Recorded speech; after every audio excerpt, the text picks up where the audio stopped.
ఆశ్చర్యకరమైన బైబిల్ పాఠముగా ఇర్మియా గ్రంథము 45వ అధ్యాయం చదువుకుందాము.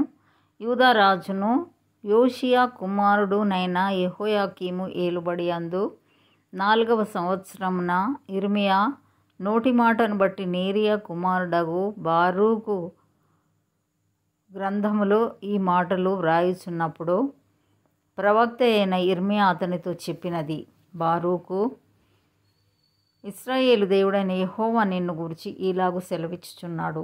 కటకట నాకు శ్రమ, యెహోవా నాకు పుట్టించిన నొప్పికి తోడు ఆయన నాకు దుఃఖమును కలుగజేయుచున్నాడు.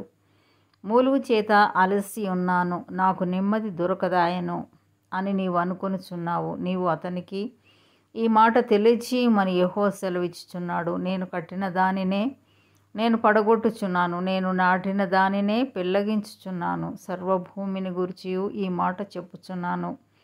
నీ నిమిత్తము నీవు గొప్ప వాటిని వెదుకుచున్నావా? వెదకవద్దు. నేను సర్వశరీరుల మీదికి కీడు రప్పించుచున్నాను. అయితే నీవు వెళ్ళు స్థలములన్నిటిలో దోపుడు సొమ్ము దొరికినట్టుగా నీ ప్రాణమును నీకిచ్చుచున్నాను. ఇదే యెహోవా వాక్కు. ఇంతటితో ఈ దినం కొరకైన బైబిల్ పాఠము సరి.